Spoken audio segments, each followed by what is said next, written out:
Pemerintah mengirim 253 ton logistik untuk korban bencana Nusa Tenggara Timur. Pendaki di Gunung Bawah Karaing mengalami hipotermia. Lomba pilah sampah semarakan Hari Kemerdekaan Republik Indonesia yang ke-81. Halo, selamat siang pemirsa. Anda menyaksikan Berita Nasional Siang edisi Kamis 20 Agustus 2026. Selain beberapa informasi tadi, kami juga masih mempunyai beragam informasi menarik lainnya. Bersama saya, Ishakan.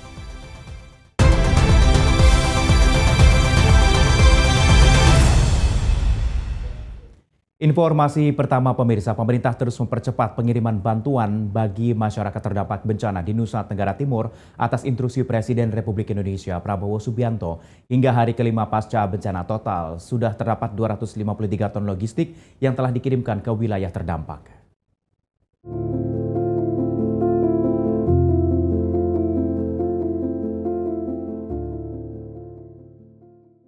Pemerintah terus mempercepat pengiriman bantuan bagi masyarakat terdampak bencana di Nusa Tenggara Timur atas instruksi Presiden Prabowo Subianto. Hingga hari kelima pasca bencana pada Rabu 19 Agustus 2026, sebanyak 253 ton logistik telah diangkut menuju wilayah terdampak. Sekretaris Kabinet Teddy Indra Wijaya menyatakan sebanyak 5 pesawat kembali diberangkatkan dari Pangkalan TNI AU Halim Perdana Kusuma Jakarta pada Rabu dini hari dengan membawa total 65 ton bantuan. Logistik ini terdiri atas makanan, minuman, tenda, perlengkapan kesehatan, serta berbagai kebutuhan lain bagi warga terdampak. Pemerintah menyiapkan 2 posko utama yaitu mempercepat distribusi bantuan yaitu di Labuan Bajo dan Maumere. Dari Labuan Bajo, bantuan didistribusikan ke Manggarai dan Ngada, sementara dari Maumere disalurkan ke Sika, Ende, dan Nagekau. Distribusi dilakukan melalui jalur udara, laut, dan darat dengan dukungan helikopter, pesawat kasa, pesawat berukuran lebih kecil, serta 3 KRI TNI AL dan 1 kapal rumah sakit. Yang pertama, atas instruksi Bapak Presiden, hari ini hari kelima pasca bencana, tanggal 19 Agustus 2026, jam 4 pagi, kembali diberangkatkan 5 pesawat menuju NTT. Hari ini total membawa 65 ton logistik.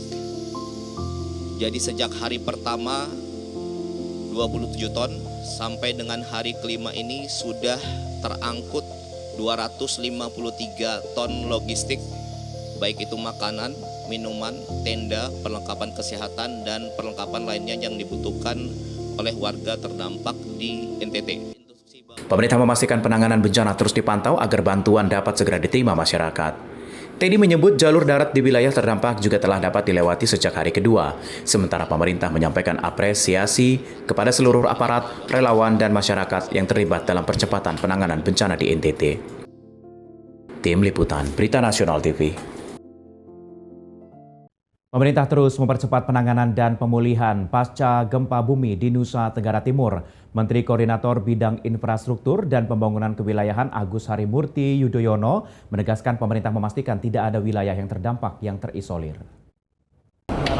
Pemerintah terus mengawal proses evakuasi dan penanganan masyarakat terdampak gempa bumi di Nusa Tenggara Timur. Menteri Koordinator Bidang Infrastruktur dan Pembangunan Kewilayahan Agus Harimurti Yudhoyono pada Selasa 18 Agustus 2026 menyebut seluruh upaya dilakukan untuk memastikan proses evakuasi dapat segera dituntaskan. Dari sisi infrastruktur, pemerintah memastikan konektivitas antar wilayah tetap terjaga. Alat berat dikerahkan secara maksimal untuk membuka akses dan mencegah adanya wilayah yang terisolir. Pemerintah juga memprioritaskan pemulihan infrastruktur dasar termasuk akses air bersih dan listrik yang dibutuhkan masyarakat setiap hari. Langkah ini dilakukan agar masyarakat terdampak bencana dapat segera kembali mendapatkan akses terhadap kebutuhan dasar. Pemerintah memastikan penanganan bencana terus dikawal agar pemulihan kondisi masyarakat dan infrastruktur dapat berjalan cepat. Terus kita kawal penanganan bencana alam di NTT. Kita pastikan bahwa evakuasi benar-benar bisa dituntaskan. Kita tentu sangat berduka atas saudara-saudara kita yang menjadi korban bencana yang dahsyat di Nusa Tenggara Timur beberapa hari yang lalu. Dari sisi infrastruktur, kita juga harus memastikan agar konektivitas tidak terputus. Jangan sampai ada daerah atau kawasan yang terisolir. kita harus dukung dengan alat-alat berat, kita kerahkan semaksimal mungkin. Kemudian kita juga memastikan agar infrastruktur dasar untuk air bersih, untuk listrik, dan yang dibutuhkan oleh masyarakat sehari-hari ini bisa segera dibenahi dan diperbaiki. Karena jangan sampai ada masyarakat yang sangat terdampak terlalu berlarut-larut. Dari Jakarta, Tim Liputan, Berita Nasional TV. Pasokan BBM dan listrik di sejumlah wilayah Nusa Tenggara Timur berangsur pulih pasca gempa bumi. Meski demikian, pemerintah ini memastikan pemulihan belum sepenuhnya normal karena sejumlah infrastruktur masih membutuhkan perbaikan. Menteri Energi dan Sumber Daya Mineral Bahlil Lahadalia pada Selasa 28 Agustus 2026 memastikan pasokan BBM dan listrik di Nusa Tenggara Timur terus dipulihkan pasca gempa bumi. Sebelumnya sejumlah wilayah terdampak mengalami gangguan listrik dan distribusi BBM. Namun secara bertahap kondisi mulai membaik. Menurut Bahlil, pemulihan listrik belum mencapai 100%. Meski gardu induk telah kembali beroperasi, penyaluran listrik ke sejumlah wilayah terdampak masih membutuhkan waktu. Hari ini kita melakukan pengarahan kepada semua kader, khususnya di DPR RI, kemudian ketua-ketua DPD 1 Partai Golkar seluruh Indonesia dan anggota fraksi Golkar di seluruh Indonesia, khususnya DPR Provinsi. Pengarahan ini adalah merupakan bagian daripada HUT kemerdekaan Republik Indonesia yang dilanjutkan dengan nota pengantar APBN yang disampaikan oleh pemerintah dalam ini Bapak Presiden Prabowo, yang menurut pandangan dari Partai Golkar adalah merupakan pengarahan yang programnya itu lebih banyak atau hampir semuanya adalah program pro rakyat. PLN dan Pertamina bekerja di lokasi bencana mempercepat pemulihan pasokan energi, terutama di wilayah yang mengalami kerusakan infrastruktur. Di sisi lain, Basarnas masih melakukan penanganan di sejumlah wilayah terdampak gempa. Hingga hari ketiga penanganan, Basarnas mencatat total 202 korban, rinciannya 70 orang meninggal dunia dan 132 orang mengalami luka-luka. Dari 132 korban luka, 40 orang mengalami luka berat, sedangkan 92 orang lain mengalami luka ringan. Basarnas menyebut operasi pencarian kini memasuki tahap penyisiran setelah tidak ada lagi laporan warga yang dinyatakan hilang atau masih dalam pencarian. Pemerintah bersama pihak terkait mempercepat penanganan darurat, mulai dari evakuasi dan layanan kesehatan hingga pemulihan infrastruktur dasar dan pasokan energi. Anggada Agung, Lydia Junita, Berita Nasional TV.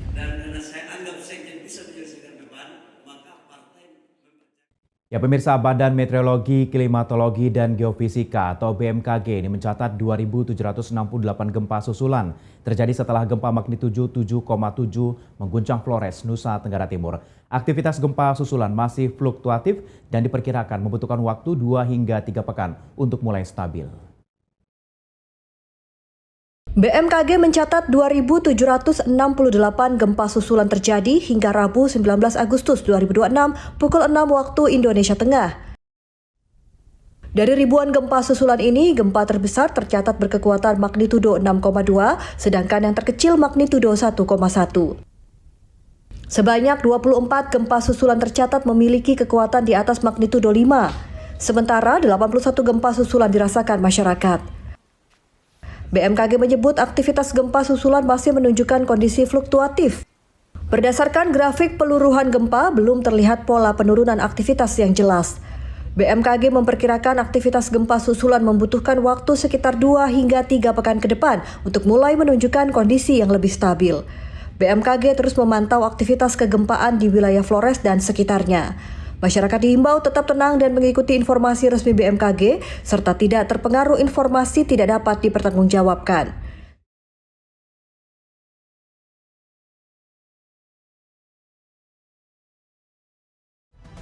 Jangan beranjak pemirsa, kami akan kembali usai jeda, tetaplah bersama kami.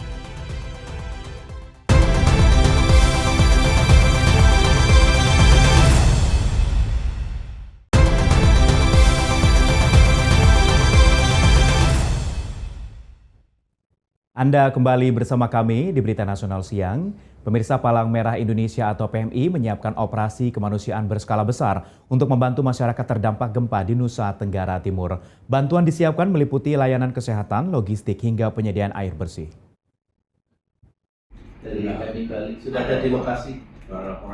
Palang Merah Indonesia terus meningkatkan penanganan bencana gempa di Nusa Tenggara Timur.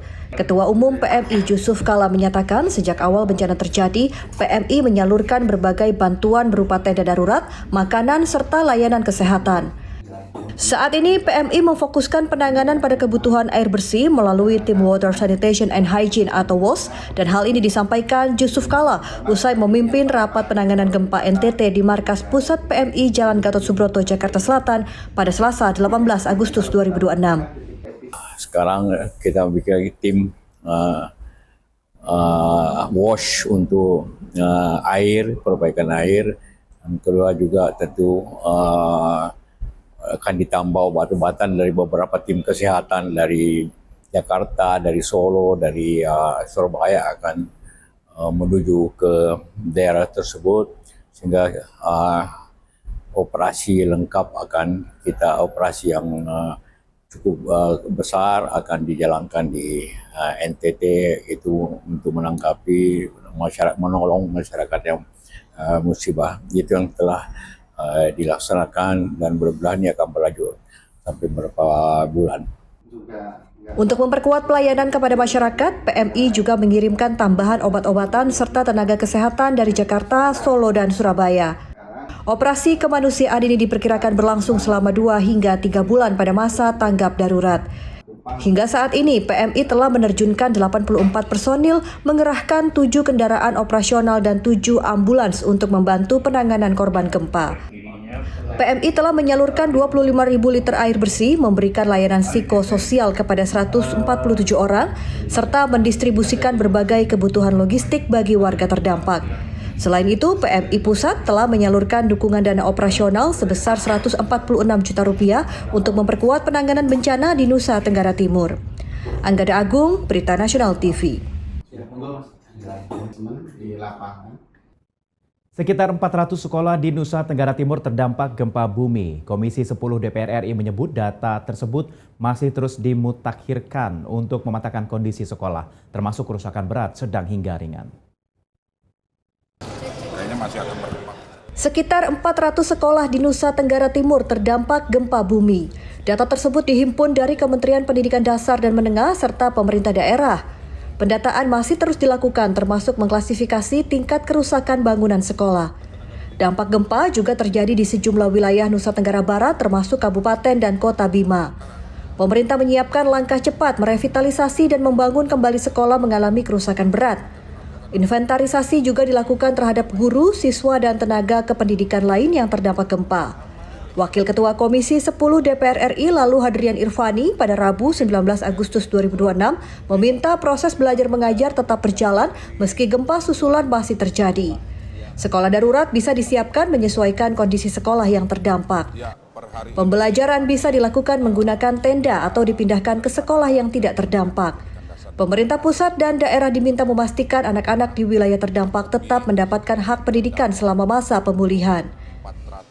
Ya, per hari ini kami sudah menerima data dari Kementerian Pendidikan Dasar dan Menengah tentunya, serta dari pemerintah daerah, kurang lebih sekolah yang terdampak itu 400 sekolah, kurang lebih per hari ini. Nah, ini masih terus berkembang karena kami meminta untuk diklasifikasikan rusak berat, rusak sedang, dan rusak ringan. Nah, saya rasa ini masih terus berkembang karena dampak gempa ini ternyata tidak hanya di Nusa Tenggara Timur, ada sebagian Nusa Tenggara Barat, terutama di Kabupaten Bima, kemudian Kota Bima yang mengalami dampak dari terjadinya gempa NTT beberapa waktu yang lalu. Nah, upaya yang dilakukan hari ini selain memutakhirkan data, tentu langkah-langkah cepat dalam rangka merevitalisasi, bahkan membangun kembali bangunan-bangunan yang tergolong, bangunan sekolah ini yang tergolong rusak berat itu terus dilakukan. Kemudian Ade Chandra, Berita Nasional TV. Bangunan sekolah, kami juga meminta. Di lain itu, pemerintah terus mempercepat penanganan dampak bencana di sejumlah wilayah Flores, Nusa Tenggara Timur. Wakil Menteri Kesehatan Dr. Benjamin Paulus Octavianus menyebut hingga kini 70 orang meninggal dunia, sementara puluhan korban lain masih mendapatkan penanganan medis. Pemerintah juga mendirikan rumah sakit darurat di wilayah yang fasilitas kesehatannya rusak total. Dalam kunjungannya usai meresmikan klinik pelayanan kesehatan, Wamenkes RI Dr. Benjamin Paulus Octavianus di Terminal Kedatangan Terminal 2F Bandara Internasional Soekarno-Hatta, Tangerang, Banten. Pemerintah terus memperkuat penanganan kesehatan bagi masyarakat terdampak bencana di Flores, Nusa Tenggara Timur. Wakil Menteri Kesehatan Dr. Benjamin Paulus Octavianus mengatakan, hingga terakhir tercatat 70 orang meninggal dunia akibat bencana. Sementara itu puluhan orang mengalami berbagai cedera, mulai dari fraktur hingga cedera kepala. Benjamin menyebut jumlah korban masih dapat berubah seiring proses evakuasi dan penemuan korban di sejumlah wilayah yang terdampak. Untuk mempercepat penanganan, Kementerian Kesehatan bersama lintas sektoral mengerahkan tenaga medis dan peralatan kesehatan ke sejumlah daerah. Tim medis didistribusikan dari Labuan Bajo ke Nagekeo, Ngada, Ruteng, ND, dan wilayah lainnya. Benjamin mengungkapkan sejumlah dokter spesialis bahkan berangkat secara mandiri dengan biaya sendiri untuk membantu penanganan korban. Menurutnya, hal ini menunjukkan solidaritas dan kecepatan respon tenaga kesehatan dalam situasi yang darurat. Hari ini kita memasang karena ada 2 tempat, yaitu di Nagekeo dan di Ruteng, itu yang rumah sakitnya rusak total. Jadi kita bikin rumah sakit darurat, sehingga hari ini rumah sakit darurat itu dibangunnya cuma perlu sekitar 5-6 jam, jadi hari ini sudah bisa dipakai untuk operasi. Jadi itulah dari 21 rumah sakit, 16 beroperasi maksimal total, 4 yang terganggu tapi masih bisa dipakai, yang di Ruteng rusak total, sehingga kita datangkan kemarin siang landing di Labuan Bajo, langsung pakai truk menuju ke Ruteng. Tadi pagi saya lihat mulai dipasang, sekarang udah selesai. Di sisi lain, pemerintah juga memastikan pelayanan kesehatan tetap berjalan meski sejumlah fasilitas kesehatan mengalami kerusakan. Dari 21 rumah sakit yang terdata, 16 rumah sakit masih beroperasi maksimal, 4 rumah sakit mengalami gangguan namun masih dapat digunakan, sedangkan 1 rumah sakit di Ruteng rusak total. Pemerintah kemudian mendirikan rumah sakit darurat di Nagekeo dan Ruteng. Pembangunan fasilitas darurat tersebut ditargetkan dapat selesai dalam waktu sekitar 5 hingga 6 jam, sehingga segera digunakan untuk melayani masyarakat. Untuk puskesmas, dari total 190 puskesmas, 122 masih dapat beroperasi maksimal, 49 mengalami kerusakan sebagian namun masih dapat beroperasi, sementara 19 puskesmas mengalami kerusakan parah dan tidak dapat digunakan. Sebagai alternatif, pemerintah memasang tenda-tenda darurat di sekitar puskesmas yang rusak untuk menjaga pelayanan kesehatan tetap berjalan. Wamenkes RI memastikan pelayanan kesehatan bagi masyarakat terdampak saat ini masih dalam kondisi terkendali. Tim medis juga disiagakan untuk menangani kasus baru yang mungkin ditemukan, termasuk masyarakat yang masih terisolasi. Pemerintah menyebut proses pencarian dan evakuasi akan terus dilakukan karena masih ada kemungkinan ditemukannya korban di wilayah terdampak.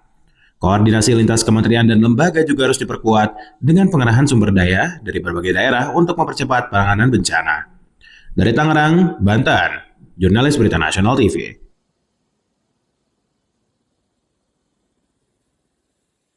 Kita beralih ke informasi lain, pemirsa. Surat Presiden terkait usulan calon pejabat Otoritas Jasa Keuangan atau OJK telah masuk ke DPR.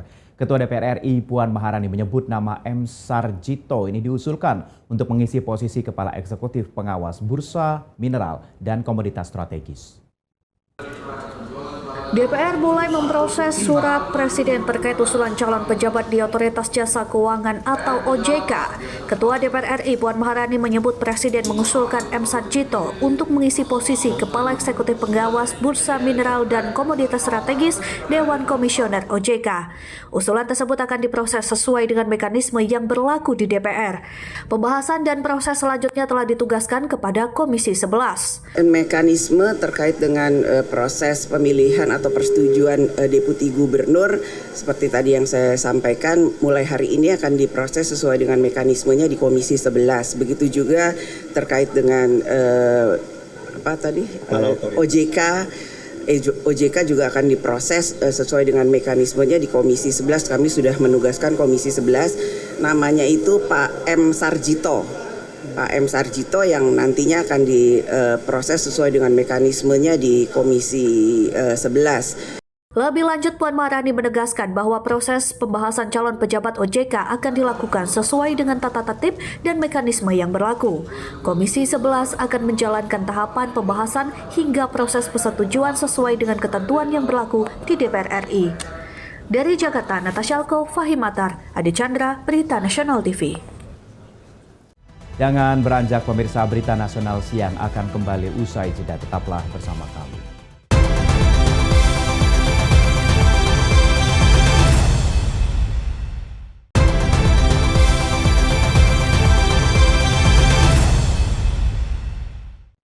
Anda kembali bersama kami di Berita Nasional Siang. Pemirsa, Kejaksaan Negeri Pandeglang ini memusnahkan ratusan ribu batang rokok legal menjadi barang bukti perkara dan telah berkekuatan hukum tetap. Pemusnahan sebagai bentuk penegakan hukum sekaligus mencegah barang bukti kembali beredar di masyarakat. Ratusan ribu batang rokok ilegal dimusnahkan Kejaksaan Negeri Pandeglang, Banten pada Selasa 18 Agustus 2026. Pemusnahan dilakukan di halaman gedung Kejaksaan Negeri Pandeglang dengan cara dibakar dan disaksikan jajaran kejaksaan serta sejumlah instansi terkait. Rokok ilegal dimusnahkan merupakan barang bukti dari sejumlah perkara yang telah memiliki kekuatan hukum tetap. Total barang bukti dimusnahkan mencapai 42.510 bungkus atau setara dengan 850.200 batang rokok. Kepala Seksi Pemulihan Aset dan Pengelolaan Barang Bukti Kejaksaan Negeri Pandeglang, Feby Irwani, menyebut pemusnahan merupakan bagian dari pelaksanaan putusan pengadilan. Pada hari ini Kejaksaan Negeri Pandeglang melalui Kepala Seksi Pemulihan Aset dan Pengelolaan Barang Bukti, yaitu saya melakukan kegiatan pemusnahan barang bukti terhadap perkara yang sudah inkrah atau berkekuatan hukum tetap. Berasal dari dua jenis perkara pada hari ini, yaitu dari tindak pidana umum dan tindak pidana khusus. Dari tindak pidana umum diantaranya ada perkara narkotika, tindak pidana umum lainnya, serta perkara orang dan harta benda. Ada juga yang menarik pada hari ini kita melakukan pemusnahan terhadap barang bukti dari tindak pidana khusus, tepatnya yaitu rokok ilegal yang berasal dari tindak pidana perkara bea cukai. Seperti dapat Ibu lihat di sini banyak sekali, ada 4.291 slop rokok dari berbagai macam merek. Langkah ini sekaligus memastikan barang bukti tidak kembali diperjualbelikan dan beredar di masyarakat. Kejaksaan mengimbau masyarakat tidak membeli atau menjual rokok tanpa pita cukai maupun rokok dengan cukai palsu. Pemberantasan peredaran rokok ilegal diharapkan bisa menekan perdagangan barang tanpa cukai sekaligus melindungi penerimaan negara. Dari Pandeglang, Banten, Firman Arif, Berita Nasional TV.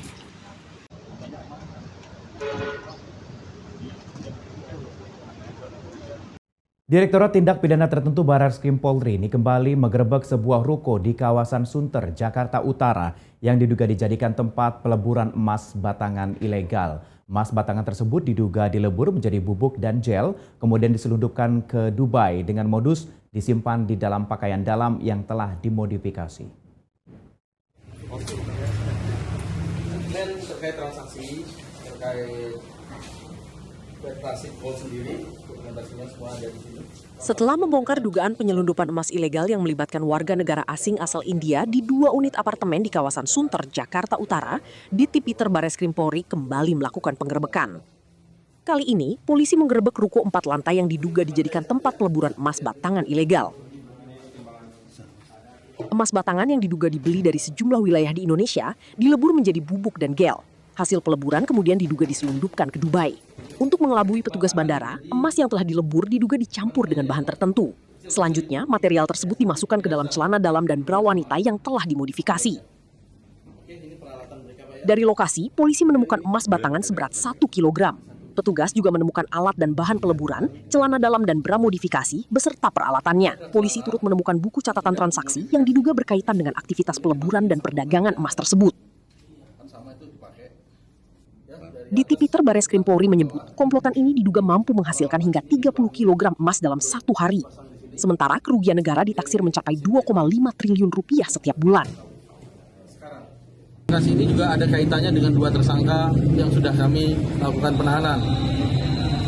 Mereka terkait dalam hal transaksi, kemudian pengumpulan barang-barang dari wilayah. Terlihat di alat komunikasi mereka, ini bisa kita gambarkan adanya hubungan satu orang dengan orang lain dan terhubung di wet class itu. Tetapi kelompok ini kurang lebih 30 kilo per hari. Mereka sama-sama mengumpulkan menerima dari wilayah seluruh Indonesia, kemudian dikumpulkan satu hari. Ada kurir yang menjual ke sini, kemudian ada kurir juga membawa ke luar negeri. Jadi memang terputus perdagangannya. Kalau memang tidak detail, kita tidak akan bisa melakukan pengungkapan. Jadi kita harus tahu dari hulu, kemudian sampai hilirnya melintasi perlintasan di Bandara Soekarno-Hatta. Polisi kini masih mengembangkan penyelidikan kasus tersebut. Petugas juga akan berkoordinasi dengan pihak Bandara Soekarno-Hatta serta PPATK untuk menelusuri aliran dana yang diduga berkaitan dengan penyelundupan emas ke Dubai. Pengembangan kasus dilakukan untuk mengungkap jaringan penyelundupan emas, termasuk pihak-pihak yang diduga terlibat dalam proses peleburan hingga pengiriman ke luar negeri. Dari Jakarta, Theo Fandi, Berita Nasional.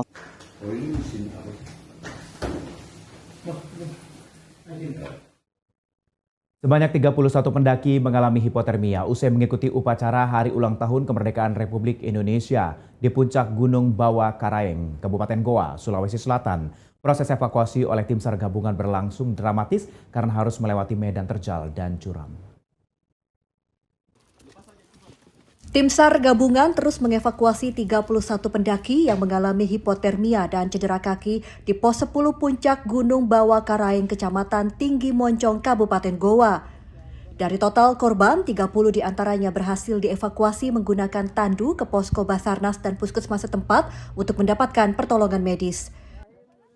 Sementara satu korban dengan cedera lutut parah masih tertahan di pos 7 jalur Lembana dan tim harus berjuang melawan medan terjal serta suhu dingin untuk evakuasi. Ekstrimnya cuaca di puncak gunung membuat petugas mengimbau para pendaki untuk ketat menjaga kesehatan. Jumlah korban mengalami hipotermia pun diperkirakan masih akan bertambah mengingat lebih dari 3.000 pendaki masih berada di pos 10. Tim yang kami bentuk telah berhasil mengevakuasi sebanyak 30 korban dari 31 pendaki yang mengalami trouble pada saat melakukan pendakian. Di mana yang satu orang lagi sementara dalam proses evakuasi yang sekarang sudah berada di pos 7 Gunung Bawah Karaeng. Selanjutnya kami akan masih tetap standby sampai seluruh korban berhasil dievakuasi dan memastikan tidak ada lagi pendaki yang membutuhkan bantuan SAR. Sebelumnya pada Minggu malam 16 Agustus, tim SAR gabungan menerima laporan awal sebanyak 26 pendaki mengalami hipotermia serta terkilir. Jumlah tersebut terus meningkat hingga mencapai 31 orang pada tanggal 18 Agustus. Dari Kabupaten Goa, Sulawesi Selatan, jurnalis Berita Nasional TV. Di tengah kemeriahan peringatan Hari Ulang Tahun ke-81 Kemerdekaan Republik Indonesia, ini tidak semua warga dapat menikmati perayaan dengan sukacita. Di sebuah rumah sederhana, satu keluarga di Kabupaten Pandeglang, Banten harus menjalani hari-hari dengan segala keterbatasan di rumah yang nyaris roboh. Suasana semarak menyambut Hari Ulang Tahun ke-81 Kemerdekaan Republik Indonesia mulai terasa di berbagai penjuru. Bendera merah putih berkibar dan warga antusias menyambut hari kemerdekaan.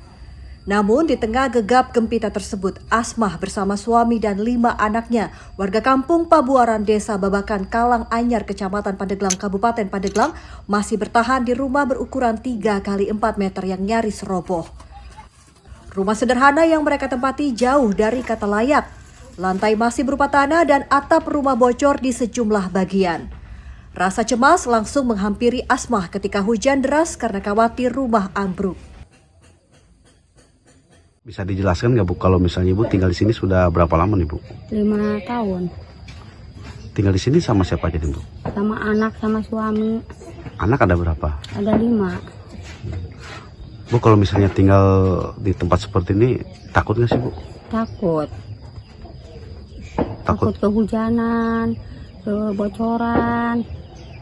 Memang kondisinya sudah pada bocor atau gimana? Udah bocor. Udah bocor ya? Iya. Nah kalau misalnya seperti itu ngungsi atau gimana Ibu? Di rumah aja. Di sini aja ya, meskipun kebocoran juga? Iya. Kenapa nggak pilih ngungsi begitu atau apa gitu? Jangan direpotin orang lain.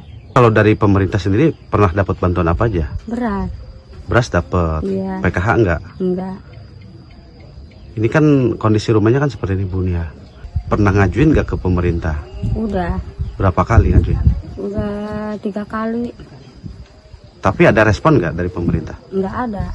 Nggak ada. Yang datang tapi ada. Ada. Gimana datang cuma foto-foto doang atau gimana? Iya, foto-foto doang. Paling minta kakaknya sama KTP. Tapi realisasi nggak ada. Enggak ada. Untuk memenuhi kebutuhan keluarga, Asma hanya mengandalkan penghasilan suaminya yang tidak menentu. Dalam sehari, sang suami terkadang hanya membawa pulang Rp25.000 hingga Rp50.000. Ya kerja. Kerja apa? Kerja di kebun gitu. Kebunnya milik siapa?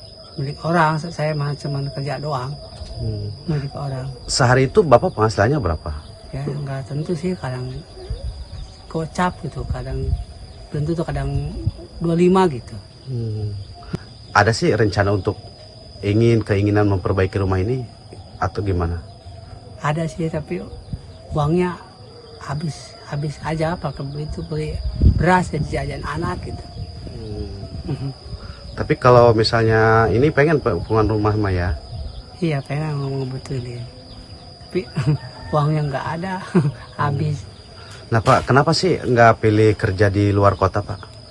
Ya nggak ada yang bawa, susah kalau nggak ada yang bawa mah. Ya udah di sini aja di kampung, diseruin orang. Bagi keluarga ini, kemerdekaan bukan sekedar kemeriahan perlombaan, melainkan kesempatan untuk memiliki tempat tinggal yang layak dan masa depan yang lebih baik. Dari Pandeglang, Banten, jurnalis Berita Nasional TV. Kami akan kembali usai jeda, tetaplah bersama kami.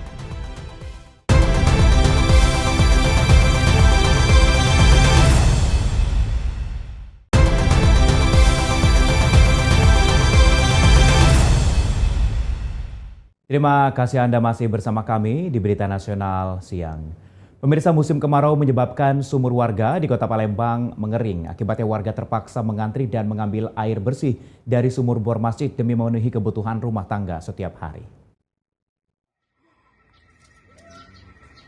Jadi hampir 5 meter.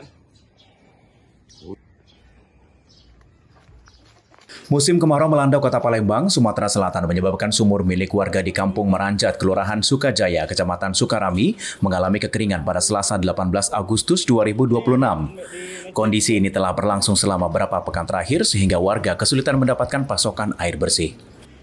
Untuk memenuhi kebutuhan sehari-hari, warga terpaksa mengambil air dari sumur bor masjid yang masih mengalir dan bisa dimanfaatkan. Meski harus menempuh jarak puluhan meter, warga tetap mengangkut air menggunakan jerigen dan gerobak agar kebutuhan rumah tangga tetap terpenuhi. Berapa lama keringnya Kak? Seminggu inilah kering. Seminggu ini kering ya? Memang sehari-hari pakai air sumur atau air PDAM Kak? Sumur. Oh, air sumur. Kenapa nggak pakai PDAM Kak? PDAM belum masuk kan? Oh, belum masuk di sini Kak. Ada berapa rumah Kak yang belum teraliri PDAM Kak? Belum kalau seperti ini. Belum, lebih ada 100 rumah Kak? Lebih ya. Jadi ini kita harus berapa meter ini dorong ini air, bawa air dari masjid ini ke rumah? Ini bolak-baliknya. Ada 10 kali lah. Berapa meter itu Kak? Ini adalah sekitar 50 meter. Sebanyak 251 kepala keluarga di kawasan ini hingga kini belum teraliri jaringan PDAM. Padahal warga telah lama mengajukan permohonan pemasangan saluran air namun belum terrealisasi. Kering, sebagian kering, sebagian memang masih ada, tapi ya hampir rata-rata kering lah di sini. Hampir rata-rata yang daerah tinggi kering, kalau yang daerah rendah masih ada, tapi tidak mencukupi itu. Belum ada. Akhirnya memang pakai sumur sehari-hari gitu Pak? Sehari-hari pakai sumur memang. Jadi dengan ada sumur bor ini terbantu warga berarti Pak ya? Sangat terbantu ini Pak. Karena sudah saya lihat kan sudah berapa hari ini memang antusias warga karena memang butuh air Pak. Dari pagi sampai ke malam Pak ngambil air.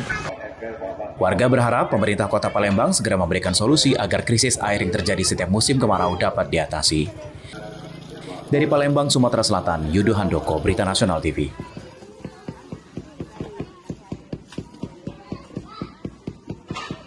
Di lain itu, pemerintah dan DPR RI memperluas cakupan pengaturan ojek online. Tak hanya mengatur angkutan orang, peraturan presiden atau Perpres ojol juga akan mengatur layanan pengantaran barang dan juga makanan. Finalisasi aturan ini dilakukan bersama dengan sejumlah kementerian. Pemerintah dan DPR RI memfinalisasi rancangan peraturan presiden tentang ojek online. Aturan ini tidak hanya mengatur layanan angkutan orang, tetapi juga mencakup pengantaran barang dan makanan. Finalisasi dilakukan dalam rapat koordinasi pimpinan DPR RI bersama dengan sejumlah kementerian yang dipimpin Wakil Ketua DPR RI Sufmi Dasko Ahmad di Gedung Nusantara 3, Kompleks Parlemen Senayan, Jakarta Pusat pada Selasa 18 Agustus 2026. Dalam kesepakatan ini, Kementerian Perhubungan akan mengatur tarif angkutan orang, sementara Kementerian Komunikasi dan Digital akan mengatur tarif pengantaran barang dan makanan. Sedangkan Kementerian UMKM akan menaungi dan mengkoordinasikan para pelaku transportasi online. Naungi oleh Kementerian UMKM. Dan setelah finalisasi hari ini, para kementerian akan melakukan harmonisasi dengan melibatkan pelaku transportasi online atau organisasi-organisasi dan kemudian juga aplikator sebelum kemudian akan dikeluarkan perpresnya. Mungkin itu dari kami, dari DPR RI, kami persilakan kepada Kementerian Pengampu yaitu UMKM untuk menjelaskan, baru kemudian Komdigi dan Perhubungan ditutup dengan Menteri Sekretaris Negara. Waktu kami persilakan. Setelah finalisasi, pemerintah akan melakukan harmonisasi dengan melibatkan organisasi pelaku transportasi online dan pihak aplikator. Langkah ini dilakukan sebelum Perpres ojek online diterbitkan. Natasha Alko, Fahem, Berita Nasional TV. Kementerian terkait. Pemerintah ingin memperkuat kesejahteraan pengemudi ojek online melalui penguatan ekosistem usaha. Pendapatan pengemudi ojol diharapkan tidak hanya berasal dari jasa transportasi tetapi juga dari peluang usaha lain. Kami akan mengajak ketemu dan menyerap aspirasi final kepada teman-teman komunitas. Menteri UMKM Maman Abdurrahman menyebut pemerintah ingin memperkuat kesejahteraan pengemudi ojek online melakukan penguatan ekosistem usaha. Hal ini disampaikan Maman setelah mengikuti rapat koordinasi finalisasi peraturan presiden tentang ojek online bersama dengan pimpinan DPR RI dan sejumlah kementerian pada Selasa 18 Agustus 2026. Menurut Maman, Kementerian UMKM mendapat penugasan untuk memperkuat ekosistem usaha para pelaku ojek online. Pemerintah ingin pengemudi ojek online tidak hanya mengandalkan pendapatan dari jasa transportasi, tetapi juga mendapatkan peluang usaha lain di dalam ekosistem digital. Untuk mematangkan pengaturan, Kementerian UMKM akan berkoordinasi dengan asosiasi dan komunitas ojol serta pihak aplikator. Pertemuan ini dilakukan untuk menyerap aspirasi sekaligus memastikan kebijakan yang disusun sesuai dengan kondisi pelaku transportasi online. Kami akan mengajak ketemu dan menyerap aspirasi final kepada teman-teman komunitas, asosiasi ojol, dan juga aplikator, yang dimana tadi sudah disampaikan oleh pimpinan bahwa pembagian wewenang terkait tarif pengantaran barang. Jadi di dalam Perpres ini juga menurut kami tadi dari Kementerian UMKM, Kementerian Komdigi, Kemenaker, dan juga Kementerian Perhubungan serta Kemendagri perlu juga kita sedikit memperlebar, bukan hanya sekedar transportasi orang saja, tapi terkait pengantaran barang, karena menurut kita ini juga ekosistemnya cukup luas yang perlu kita amankan dan kita. Perhatian pemerintah juga mencakup UMKM merchant menjadi bagian dari ekosistem transportasi online. Pemerintah berharap pertumbuhan ekosistem ojol bisa berjalan bersama dengan pertumbuhan UMKM merchant. Dengan demikian pengemudi dan pelaku usaha sama-sama mendapatkan manfaat ekonomi. Natasha Alko, Fahem, Berita Nasional TV.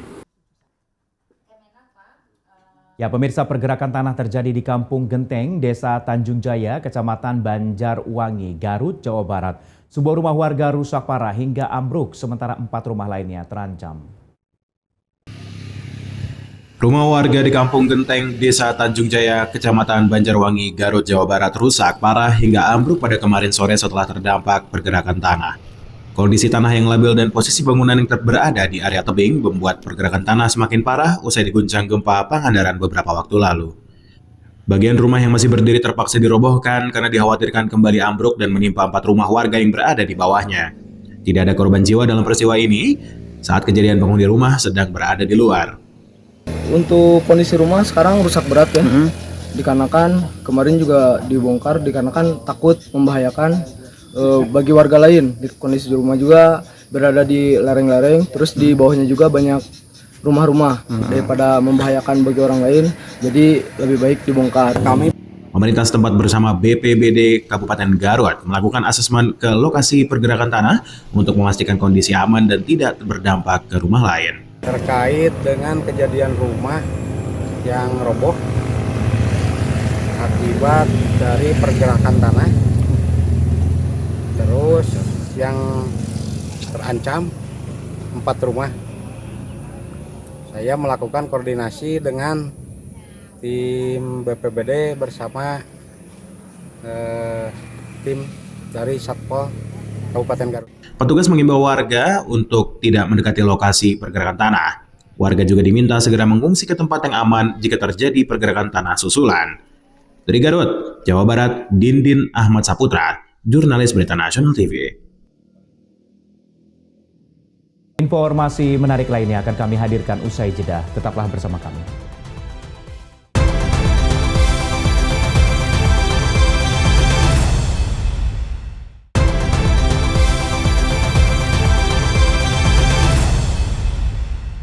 Anda kembali bersama kami di Berita Nasional Siang. Pemirsa, masih dalam kemeriahan peringatan Hari Ulang Tahun ke-81 Kemerdekaan Republik Indonesia, puluhan warga dari 11 RW di Kelurahan Kedoya Utara, Kebonjeruk, Jakarta Barat antusias mengikuti sejumlah perlombaan unik yang digelar pihak kelurahan. Salah satunya adalah lomba memilah sampah. Para peserta berlomba memilah sampah rumah tangga sesuai dengan jenisnya.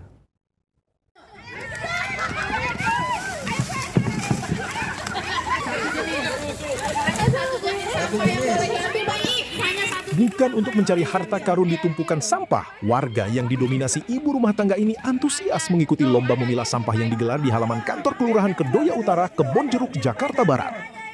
Di bawah terik matahari, para peserta tetap bersemangat berebut menjadi yang tercepat dalam memilah sampah.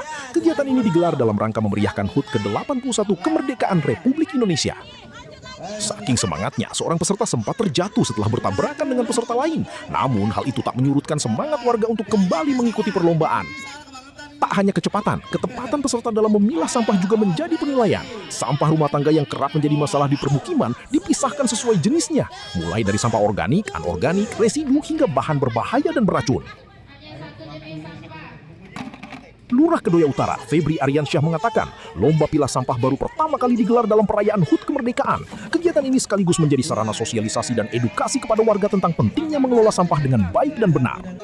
Terlebih, Pemprov DKI Jakarta telah mengeluarkan instruksi Gubernur nomor 5 tahun 2026 tentang pilah sampah dari sumbernya. Kita ada berbagai macam lomba, ada sekitar 6 lomba, dan salah satunya lomba yang paling kita unggulkan yaitu lomba pilah sampah.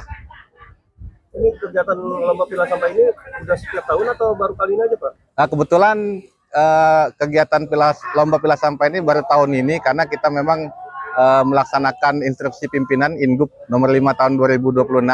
Maka dari itu kita melihat kesiapan dari masyarakat apakah sudah memahami isi dari Ingub tersebut terkait pilah sampah yang ada di wilayah khususnya Kelurahan Kedoya Utara.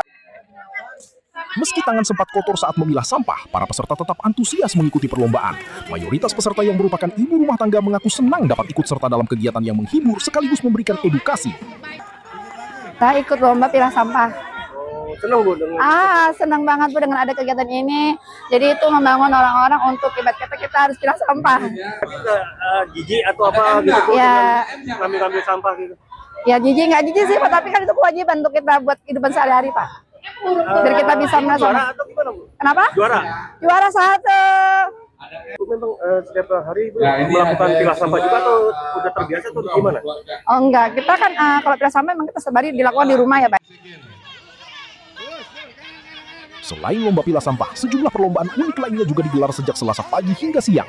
Di antaranya lomba mengisi air ke dalam botol dengan mata tertutup menggunakan corong kertas, serta memindahkan gelas plastik dengan tiupan balon dari satu peserta ke peserta lain. Sorak-sorai warga yang menonton dan mengikuti perlombaan turut memeriahkan suasana peringatan HUT ke-81 Kemerdekaan Republik Indonesia di Kelurahan Kedoya Utara.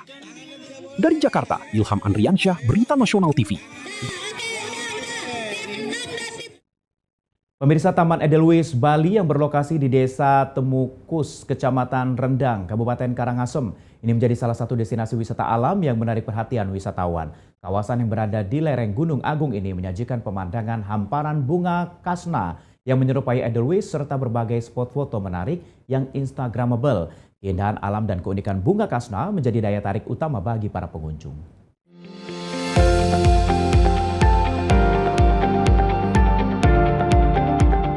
Taman Edelweiss Bali terletak di Desa Temukus, Kecamatan Rendang, Kabupaten Karangasem, Bali Timur. Lokasinya berada di kawasan lereng Gunung Agung yang menawarkan pemandangan alam pegunungan yang sejuk dan menawan. Destinasi ini kini menjadi salah satu tujuan wisata alam yang banyak dikunjungi wisatawan lokal maupun luar daerah. Meski menggunakan nama Taman Edelweiss, pengunjung tidak akan menemukan bunga Edelweiss seperti yang tumbuh di pegunungan tinggi. Taman ini didominasi oleh bunga kasna yang memiliki bentuk mirip Edelweiss dan menjadi tanaman khas yang tumbuh di kawasan tersebut. Taman ini merupakan hasil pengelolaan masyarakat Banjar Temukus yang berhasil mengubah lahan pertanian biasa menjadi kawasan wisata yang menarik. Kehadiran destinasi ini turut memberikan manfaat ekonomi bagi warga sekitar melalui sektor pariwisata dan perdagangan lokal. Saat bunga kasna sedang mekar, kawasan taman akan dipenuhi hamparan warna putih yang menyerupai permada di alam. Pemandangan inilah yang menjadi momen paling ditunggu wisatawan karena menyuguhkan latar foto yang indah dan jarang ditemukan di tempat lain. Untuk menyaksikan keindahan bunga kasna secara maksimal, wisatawan disarankan datang menjelang Hari Raya Galungan. Setelah memasuki masa perayaan, sebagian besar bunga kasna akan dipanen oleh masyarakat untuk digunakan sebagai sarana upacara keagamaan umat Hindu di Bali. Selain menikmati pemandangan alam, pengunjung juga dapat mencoba berbagai spot foto menarik seperti ayunan kayu, jembatan penghubung, pondok tradisional, hingga pasar peken. Pasar tersebut menjual berbagai hasil perkebunan dan produk lokal dari masyarakat Desa Temukus. Taman Edelweiss Bali berada sekitar 2 km dari kawasan Pura Besaki dan dapat ditempuh dalam waktu sekitar 7 menit menggunakan kendaraan. Meskipun jalan menuju lokasi relatif menanjak dan sempit, pengunjung akan dimanjakan dengan fasilitas seperti area parkir, tempat makan, dan area berteduh yang menunjang kenyamanan berwisata. Tim Liputan Berita Nasional TV.